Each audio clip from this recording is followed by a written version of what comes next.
Baik, assalamualaikum warahmatullahi wabarakatuh. Eh, Pada pertemuan kali ini kita membahas mengenai kromatografi kolom dan kromatografi lapis tipis. Baik, sebelum kita masuk ke kromatografi kolom dan kromatografi lapis tipis, di sini saya akan menjelaskan dulu, ya. Nah, di mana kromatografi di sini adalah pemisahan untuk melihat zat aktif dari suatu ekstrak. Tentunya ekstrak di sini dilakukan pemeriksaan zat aktifnya dengan menggunakan dua fase yang berbeda, yaitu fase diam dan fase gerak. Ya, jadi itu pengertian secara umum dari kromatografi. Baik, kita lihat di sini. Kita membahas kromatografi kolom dan kromatografi lapis tipis.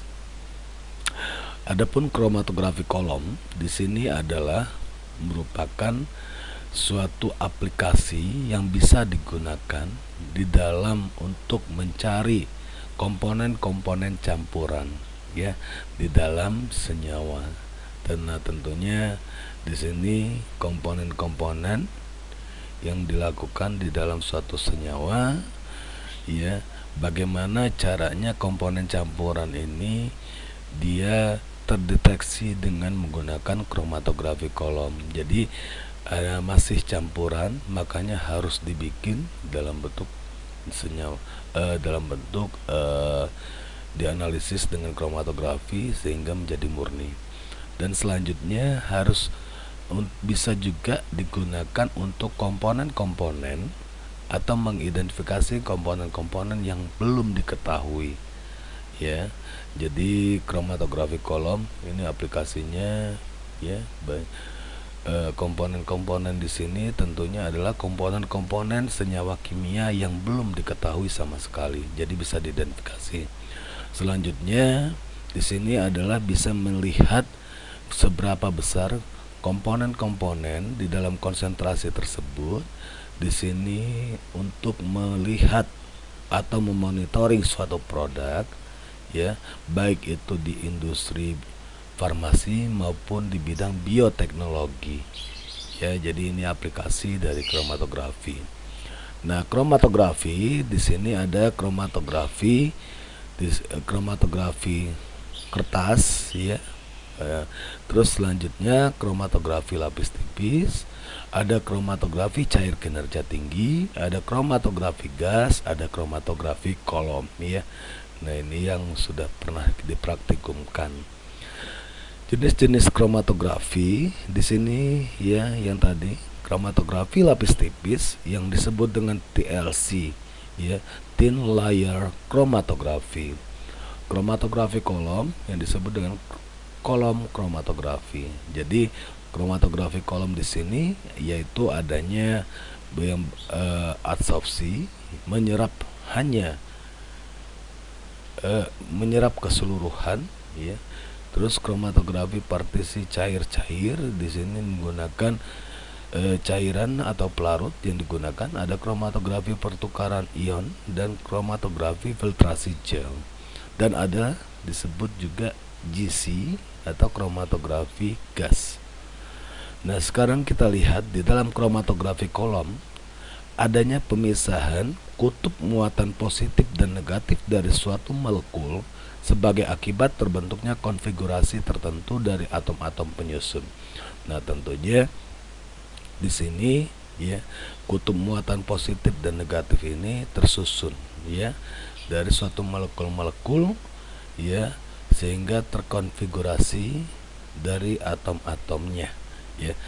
Nah, sekarang kita lihat bagaimana caranya molekul tersebut dapat ditarik.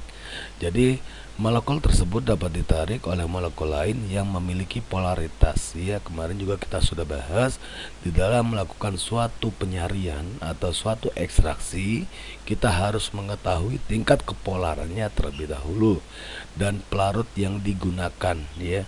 Dari pelarut yang digunakan, tingkat kepolarannya apakah bersifat polar, semipolar maupun nonpolar. Nah, tingkat pemisahan itu ada derajat polaritasnya, ya. Jadi kemarin kita sudah mengetahui apa saja yang tingkat kepolarannya yang tinggi, berarti dia bersifat eh, bersifat polar ya. Ada lagi tingkat ke rendah ya, disebut dengan non polar dan semi polar ya. Nah, sifat polaritas digunakan sebagai petunjuk sifat zat pelarut. Jadi di sini penyerap dan senyawa-senyawa itu dipisahkan atau disebut dengan solut ya, makanya terbentukkan dua lapisan ya. Kemarin kita lihat kita menggunakan waktu di praktikum perbandingannya itu heksan dan etil asetat. Heksan itu dia pelarut nonpolar, sedangkan etil asetat adalah pelarut semipolar ya.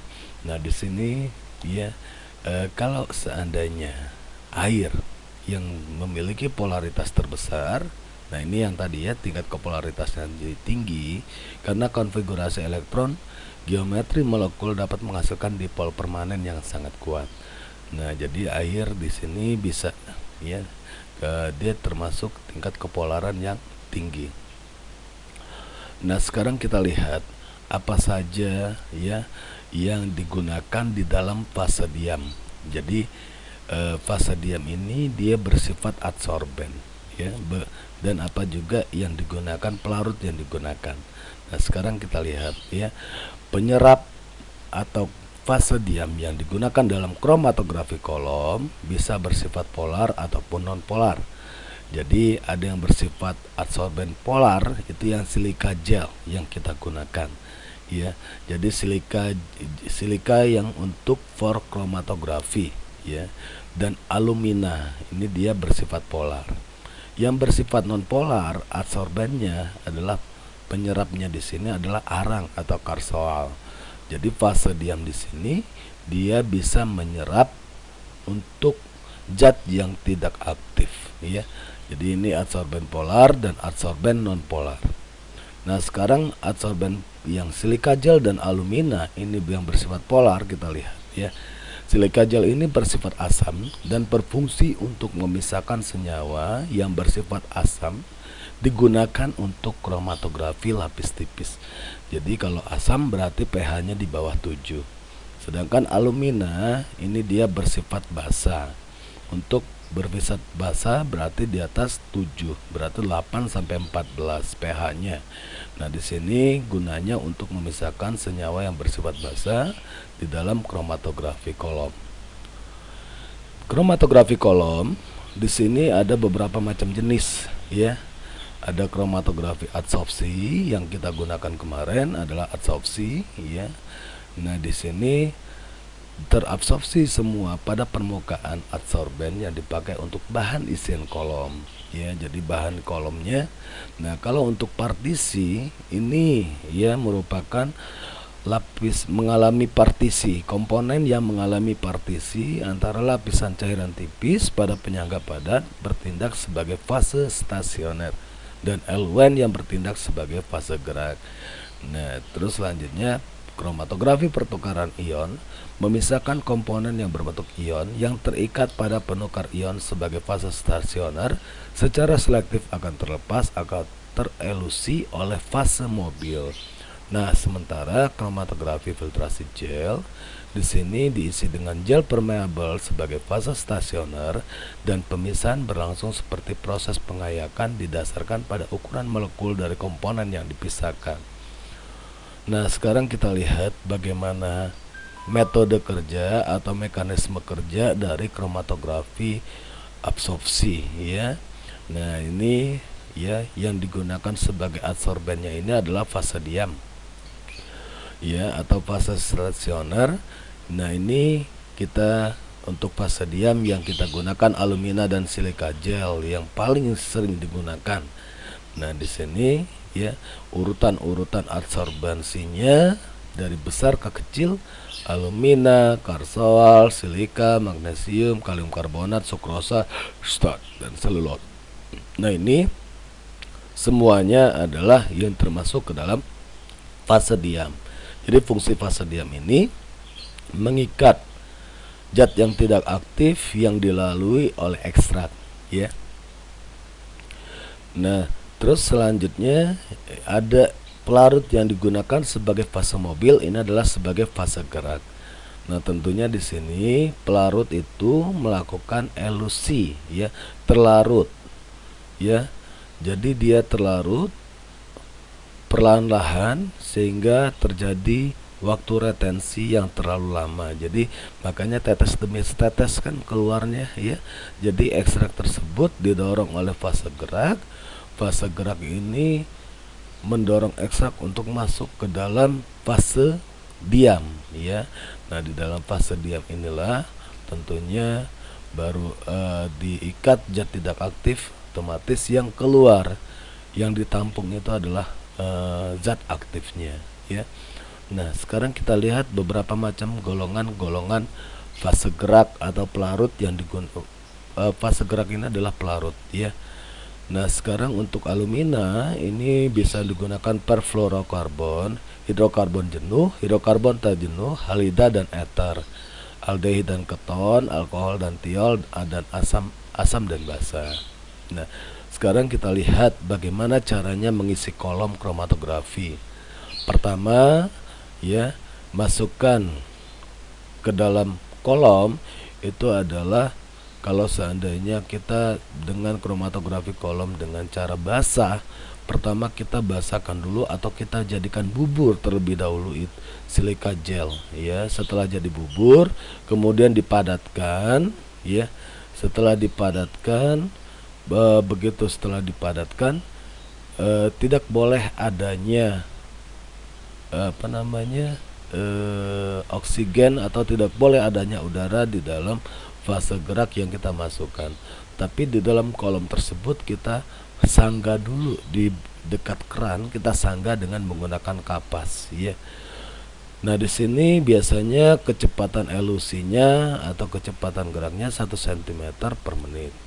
Nah, sekarang penggunaan kolom kita lihat. Penggunaan kolom adalah untuk memisahkan campuran dari dua senyawa dengan membuat larutan jenuh dari campuran menggunakan pelarut yang lebih disukai dalam kolom. Nah, tentunya di sini nanti dibuka keran penutup untuk membiarkan pelarut yang sudah berada dalam kolom mengering. Jadi dibuka dulu, ya. Yang sudah jadi bubur dibuka dulu, sudah kering baru dipadatkan, barulah ditambahkan. Setelah fase diam masuk, dimampatkan, tidak boleh adanya oksigen, ya. Karena kenapa? Semua harus melewati fase diam, ya, karena fase diam ini berfungsi untuk mengikat zat tidak aktif. Nah, barulah dimasukkan ekstrak. Setelah dimasukkan ekstrak, barulah dimasukkan fase gerak. Jadi nanti terbentuk, ya. Di sini kita lihat. Jadi nanti terbentuk, ya, beberapa cincin di sini, ya. Nah, cincin di sinilah, ya. Sekarang kita lihat. Nah, ini contohnya. Ini adalah silika gel, ya, dan sini adalah ekstrak yang digunakan. Setelah ekstrak baru fase gerak. Jadi ekstrak ini dia akan masuk ke dalam fase diam, yaitu silika contohnya. Nah, sementara di sini adalah fase gerak inilah yang mendorong. Jadi nanti di sini ekstraknya habis, ya. Ini masih ada fase gerak. Dan di sini zat aktif yang kita tampung, ya. Oke. Nah, itu untuk kolom kromatografi. Kita lanjut, yaitu TLC, thin layer chromatography. Di sini yang disebut bahasa Indonesianya adalah kromatografi lapis tipis. Nah, dalam kromatografi lapis tipis, pemisahan campuran senyawa menjadi senyawa murni dan mengetahui kuantitasnya menggunakan kromatografi juga bisa dianalisis, memerlukan bahan sangat sedikit. Jadi penyerapnya di sini adalah cuplikan KLT. Dapat digunakan untuk memisahkan senyawa-senyawa yang sifatnya hidrofilik, ya. Berarti dia suka dengan air, ya. Seperti lipid, hidrokarbon yang sukar dikerjakan dengan kromatografi kertas. Jadi kalau kromatografi kertas untuk senyawa-senyawa lipid dan hidrokarbon. Nah, kecepatan pemisahan tinggi dan mudah untuk memperoleh kembali senyawa-senyawa yang terpisahkan. Nah, sekarang kita lihat KLT ini dikembangkan pertama sekali oleh Ismailov dan Schreiber. Di sini pada tahun 1938. Jadi kromatografi lapis tipis juga ini menggunakan fase diam. Fase diamnya ini juga bersifat adsorben. Jadi menyerap hanya di permukaan, di lapisan, baik itu di lempeng kaca maupun di lempengan aluminium. Ya, kalau di praktikum kita menggunakan KLT-nya itu platnya itu adalah aluminium, ya. Nah, sementara fase gerak dia akan menyerap sepanjang fase diam dan terbentuklah kromatogram.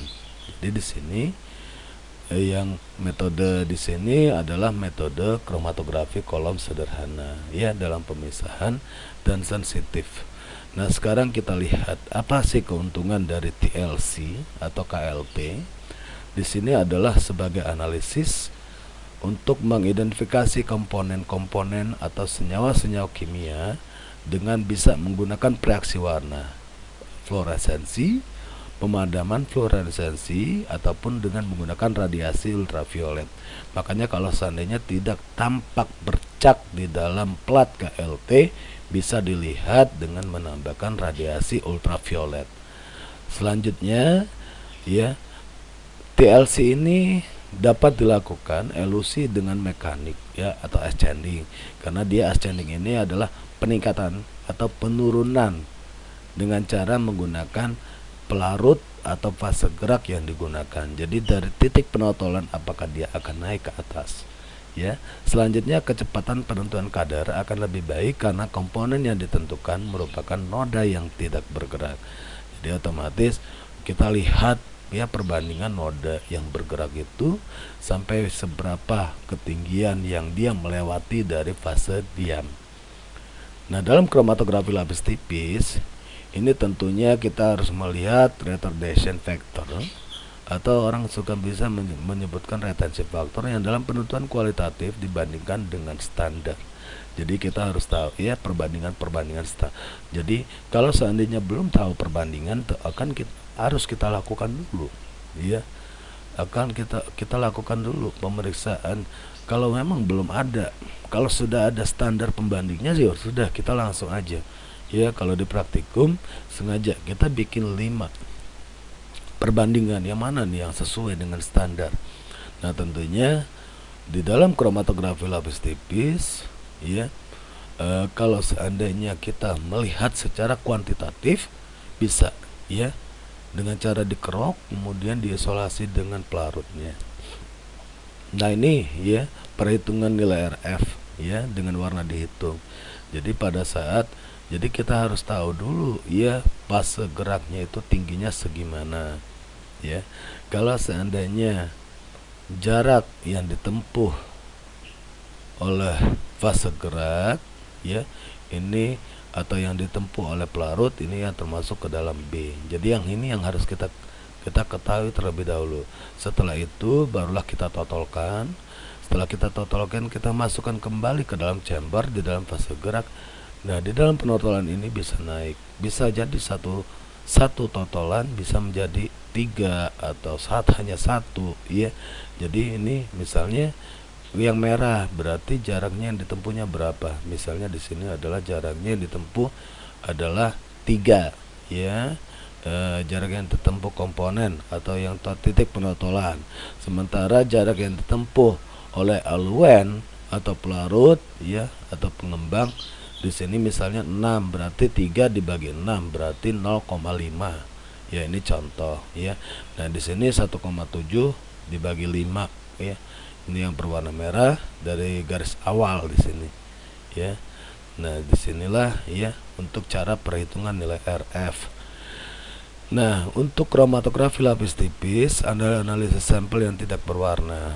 Ada yang disebut dengan pendar floor, di mana di sini fase diam pada sebuah lempengan lapis tipis seringkali memiliki substansi yang ditambahkan ke dalamnya. Jadi bisa menggunakan floor, ya, di sini dengan sinar UV, ya.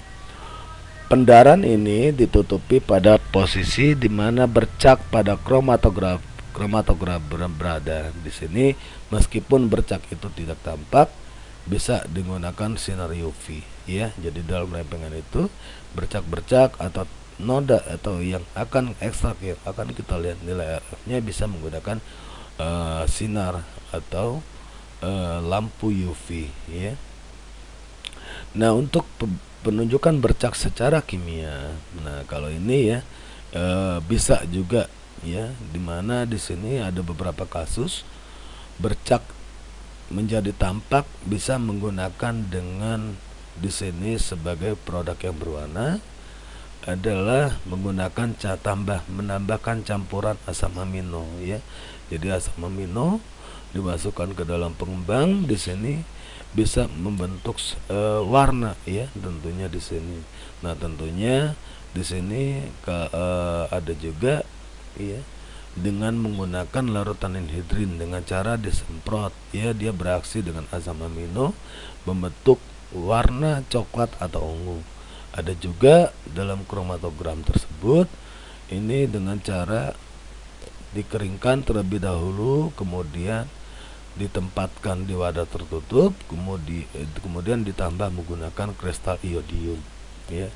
Jadi uap iodium inilah ya yang dapat dilekatkan lebih dekat pada bercak daripada lempengan. Tentunya di sini yang dilihat adalah bercak-bercak yang berwarna coklat ya, kalau untuk kristal iodium. Sedangkan anhidrin ini adalah bercak untuk coklat atau ungu ya.